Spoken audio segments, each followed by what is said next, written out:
I drink. Don't act like you know me if you don't know my team. That's how it goes, man. Thinks, please don't mind me. It is as if my whole life I dream. Winning is all I do, I think. Magic tricks, man, I roll up my sleeves. What you talking about, sleep? I stay up and get things done. I be like, ready, get me some. You couldn't prevent me from taking the lead in this league. I got stripes and stripes, striking best not hide your eyes. I'll just a whole dynamite, let it ignite inside and still be able to remind them why. It's Spud Kingdom, Spud Kingdom, Spud Kingdom, Spud Kingdom, Spud Kingdom, Spud Kingdom, Spud. Any day, any night, on site, alright, let's go. Hey, happy holidays and welcome to the next episode of the Spud Kingdom podcast. As always, I am your host, Kevin Woodrome. Some of you know me as Woody. I'd like to thank you all once again for tuning in each and every week and giving me the opportunity to do this for you. Because without you, this would not be happening right now. So I appreciate all of you tuning in each and every single week. So coming up, we have a weekend recap. Friday, we played Rock Springs. Saturday versus Utah Outliers. There's no games coming up this weekend as everybody's on a holiday break. Ogden swept their weekend series as well, so we'll get to that and how it affects the standings. No interviews for me this week as everybody was on the road, so it was not able to go on the road and join them and get any interviews, especially with the holidays and all. No fan interviews as well this week. Also, because of the holidays, it's just hard to, if you're not planning on meeting up with someone for your own holiday plans, it's just kind of hard to meet up with people in general. So I didn't even bother trying this week. So no fan interaction interviews this week. We'll get back to that next week. It's going to be short and sweet for the most part. We just have the recap, some trivia, the hockey rule of the week, 3 stars, and a couple other things to get to. So with that being said, let's get to the first thing. Game 1, Friday, December 20th versus Rock Springs. We were in Rock Springs. Durkin started. MacArthur was in the net for Rock Springs. The first 2 periods, there was no defense really for either team. And the first period started. The Spud Kings came out on fire. They had 27 shots on goal in the first period. Like, that's outstanding. That's almost a whole game for most period people, actually. And you'll see this is pretty close to what we had for the total for the next evening. So you could see this is 1 game's worth of shots in the first period. So it was nice to come out and start hot. And then Grizzlies had 12 shots on goal themselves. So getting first goal, 5 minutes, 33 seconds into the period. Michael Hillock gets his 4th goal on the season, and he was assisted by Jakob Kudelny. And this was his 2nd of the year, and Tyler Atchison for his 8th assist on the year. Hillock has been heating up as of late. If you guys have been watching him, I know he had like a really good game, and then he sat the next game, but it was good to see him back out on the ice and get a goal to start it up for the Spud Kings. Grizzlies would get a penalty for high sticking, and the Spud Kings would take advantage. Bronson Sable would get his 2nd goal at 9 minutes, 27 seconds, and he was assisted by Lucas Ronner for his 2nd and Bookie Warshaw for his 10th. The period would end 2-0 of the favor of the Spud Kings. So as you can see, we started out pretty hot, 27 shots. We got 2 of them to drop, so good start so far. Second period, though, little rough. Still not much defense. As we let Rock Springs put up 12 shots in the first period. Rock Springs outshot us again, but not by much, just by 1 this time. Spud Kings got 16 shots on goal. Grizzlies had 17. Spud Kings did strike first at 14 seconds into the period. Easton Edwards was able to get his 12th goal on the season, and he was assisted by Andrew Schmidt, which was his 17th, and William Donovan for his 8th. This would cause a goal change for the Grizzlies. And Simon Zile, I'm not exactly sure how to say the goalie's name for the Grizzlies. Um, when I watched this game originally, I was out on deliveries and stuff because it was a busy weekend, needed to make some extra money. Um, so I was out delivering, watching the game, and I didn't quite catch his name fully. But sorry for that, Simon. But he would enter for the Grizzlies. MacArthur faced 30 shots before leaving, so he faced a whole game's worth of shots in just a period. And then, what did I say, 14 seconds into the second? So just barely over one period, he faced the whole game's worth of shots. And then he would give up 3 goals, unfortunately, which would lead to his exit. And then the Grizzlies would get their first at 5 minutes, 41 seconds. Caden Campbell would get his third on the year, and it was a power play goal. We had a lot of penalties the last couple weeks. I think we need to clean that up a little bit. Some of them have just been like kind of iffy, and some have been in like frustration and whatnot. But we need to clean this up a little bit because it's starting to cost us a little bit. 4 minutes later, at 9 minutes 43 seconds, Christoph Molnar got his 6th, helping the Grizzlies inch a little bit closer. Nothing going for the rest of the period, so the period would end 3-2 in favor of the Spud Kings. So, unfortunately, we did give up 2 goals in the period, but we did get 1, so we were able to keep the lead. So, third period, things would get chippy. Defense would finally show up a little bit. Only 1 shot on goal for both teams, actually. Both shots would go in for both squads. The first one would be at 6 minutes, 52 seconds. Actually, not the first goal, but before the first goal, what would happen is a fight would break out. And a fight broke out at 6 minutes, 52 seconds into the period. And, well, I guess it was kind of a fight. Atchison didn't really fight back. Max Cantalone would throw a lot of punches, actually, and he'd give him a huge penalty to Rock Springs. He would get a game misconduct and an ejection for what his actions were on the play. Atchison kind of skated into their goalie a little bit, so Cantalone took a little. He didn't like it so much, so he ended up hitting Atchison and then throwing a bunch of punches afterwards. So he would get the boot. He would get kicked out of the game. It would serve up a huge penalty for Rock Springs. Atchison would also get a minor, 2-minute minor himself. So the Spud Kings would take advantage of this. And at 10 minutes, 30 seconds, Andrew Schmidt got his 17th goal on the year, and he was assisted by Easton Edwards for his 18th, and DJ the Beast McLeish for his 10th on the year. And then nothing would happen for about 5.5 minutes or so, and then Bavery Esplin would get his 6th on the year at 16 minutes and 8 seconds into the game. Unfortunately, it was kind of too late. They would still be trailing by 1 at this point. The period and the game would end 4-3 in favor of the Spud Kings. They pick up the W.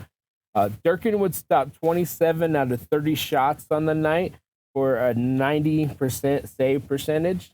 He got his 15th win on the season, which is awesome. Keep it up, Dirk. We love you, man. Keep being the wall.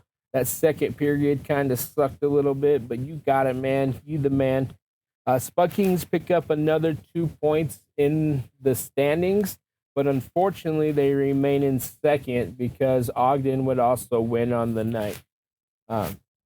So game 2 would be the very next night, Saturday, December 21st at the Accord. So I say Accord, and I think they actually said on the telecast, the Utah people said it's the Accord Ice Arena, and this was against the Utah Outliers. This one was 2/3 lack of defense once again for the Spud Kings. I don't know exactly what's been going on. The first part of the season, up until like the last couple weeks, we were kind of known for our defense and holding the other team to low shots and keeping a high shot percentage ourselves. But the last 2 weekends, I want to say, we've kind of been lacking in the defensive category, and it's been kind of a little upsetting because these boys are playing their hearts out, but the defense, they just need to pick it up just a little bit, and if they do, these games wouldn't be so hard for them. So giving up 39 shots in the game total, starting with the heavy first period, Utah had 16 shots on goal, and the Spud Kings only had 7. No scoring, though, in the first, as this would be a preview of the battle of Charlie Durkin versus Marcus Ouellette. Now, we know both of these guys are tremendous goaltenders, and every time they face off against one another, it's always a battle. And our two teams are in the battles for themselves. Utah's right there in like third place. Now, granted, we have been able to pick up a little bit of territory on them because we've been getting points in basically all of our games. Even our losses have basically came in overtime, so we've been able to pick up points. So it's always a battle with Utah. Marcus Ouellette is one of the best goaltenders in the league. And Charlie, we all know about the wall, Durkin. So the first period went in 0-0. No scoring, lots of shots for them, not very many for us. We need to pick up the defense a little bit, please. Second period, we'd be better than the first defensively, but still not getting much offensively. Utah would only get 4 shots on goal, so there's that defense showing up, but the Spud Kings only got 8. So not much offense to counteract the great defense that we were playing, but it was nice to see that we doubled the shots for once. This would be a penalty plagued period also for Utah. Luckily for them, the Spud Kings were only able to strike once, and that was at 2 minutes and 12 seconds. Easton Edwards was able to get his 13th goal on the year, and he was assisted by Andrew Schmidt and his 18th, and Jakob Downley once again for his 3rd on the year. Spud Kings would not be able to take advantage of the other 2 penalties in the period, though. So that would be our only goal that we would get. But defense would hold up for the most part of the period until the 18-minute, 37-second mark when Braden Hansberger would get his 4th on the year and he would tie up the game. Utah would end up the second period tied with the Spud Kings 1-1. Third period, defense disappears once again, but fortunately for the Spud Kings, Charlie Durkin was in our net, and it was able to deflect all the shots that he faced on the period. The battle of Durkin for outlet was everything to be expected, just like I was just talking about, and this period right here would show. So Utah would have 19 shots on goal in this period. Like, crazy amount. Like, defense, please. Like, come on, guys. DJ, Lucas, what are you guys doing, man? We need you boys to step it up just a little bit. Spud Kings only 8 shots again. So you can see the trend there, 7, 8, 8, not the best.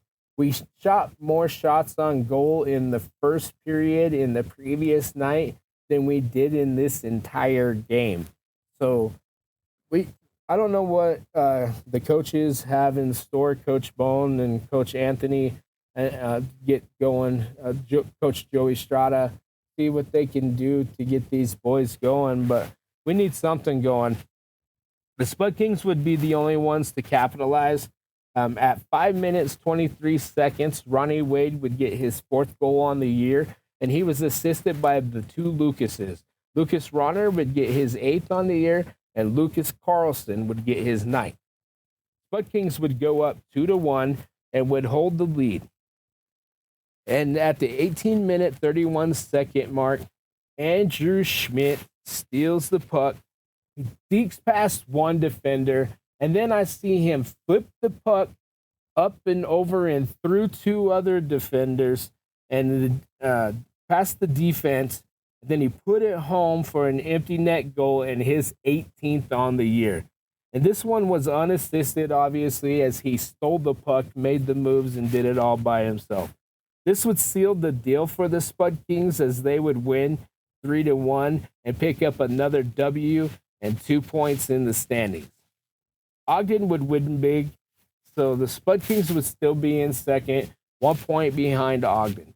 Durkin would pick up his 16th win, stopping 38 out of 39 shots with a 974 save percentage, allowing only one goal in the game.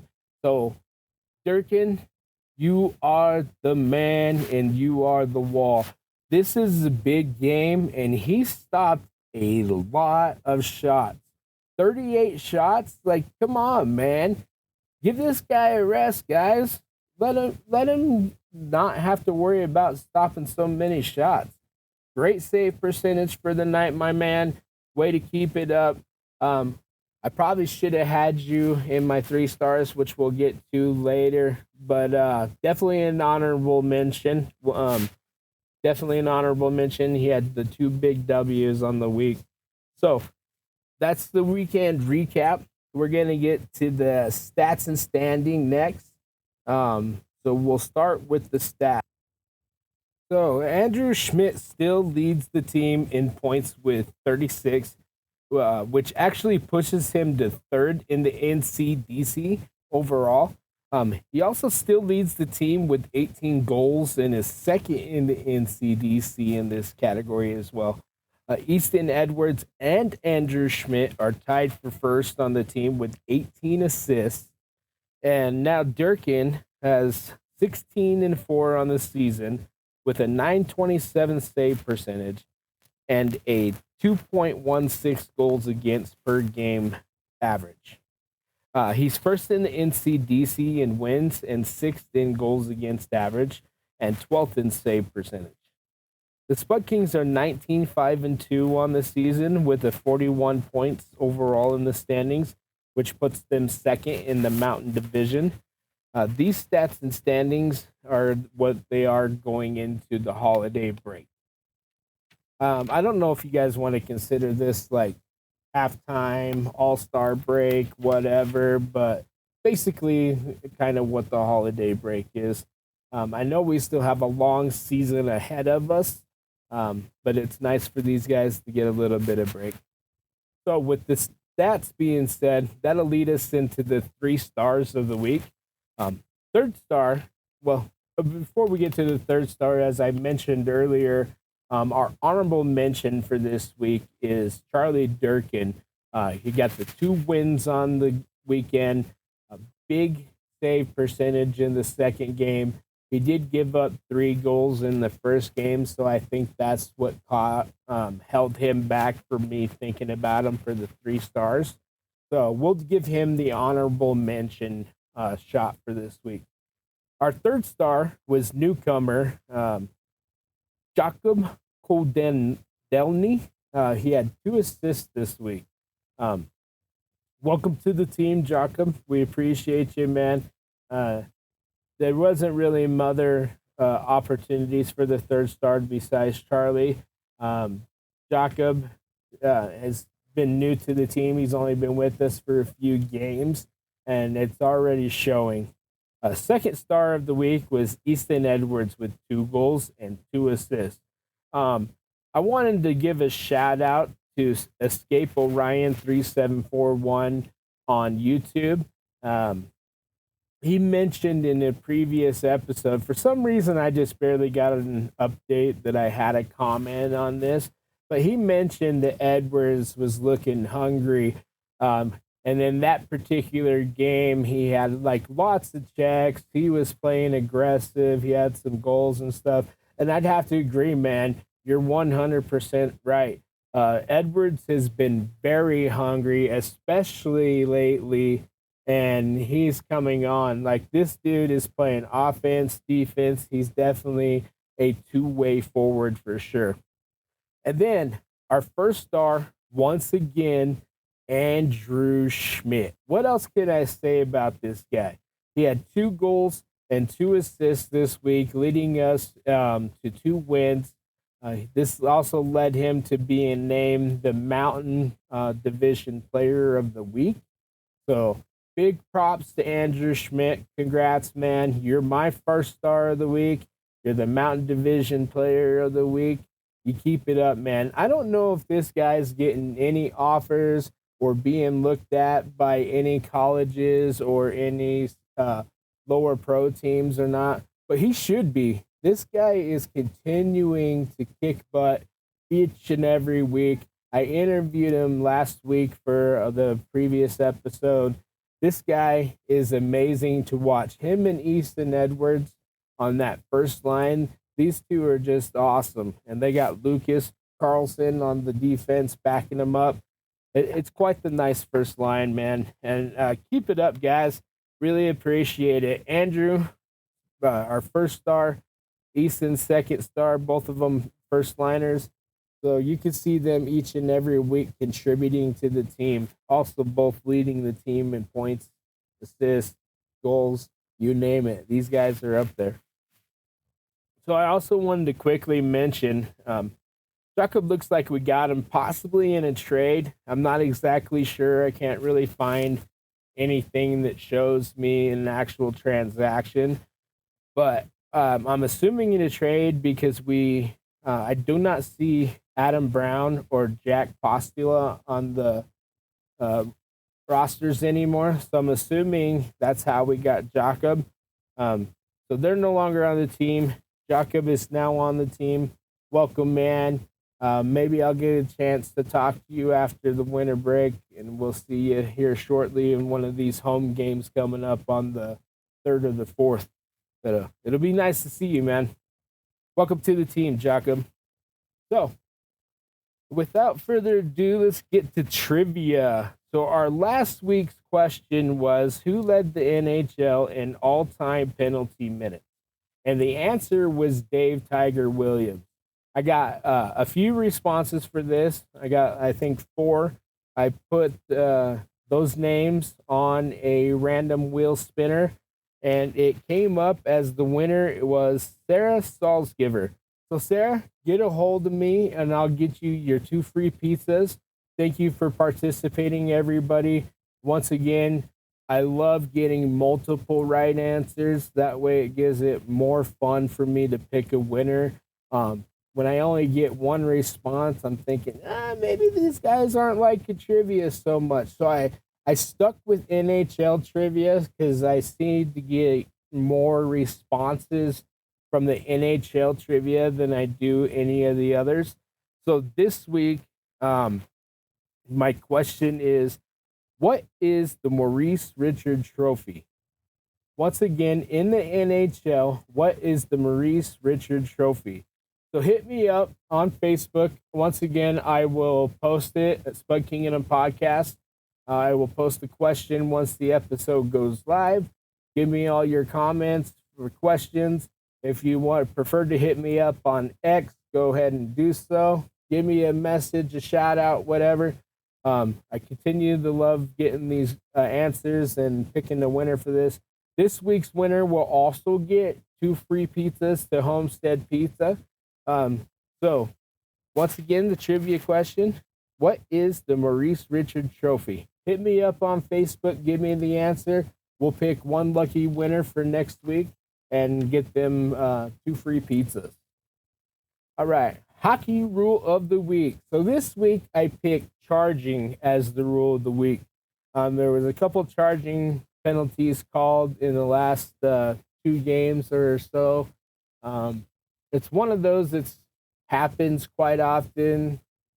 It's one that shouldn't, but it does. So I figured I'd cover it a little bit this week. And charging is a penalty that occurs when a player skates into, jumps into, or charges an opponent in a way that is considered excessive. Some of the examples are players accelerate through the check to punish the opponent. Another example is player skates a long distance to deliver an excessive forecheck. And one more example, a player jump in the process of delivering a check. So if your player is in the middle of delivering a check and he jumps and thrusts himself into it, it's, think of it almost to like the targeting penalty in the NCAA football. Once you launch yourself, it becomes a whole nother play and can be more dangerous. So it can be considered a penalty there. The severity of the penalty can range from a minor to a suspension depending on the circumstances. For an example, a player who recklessly endangers an opponent with a charge may receive a major plus a game misconduct penalty.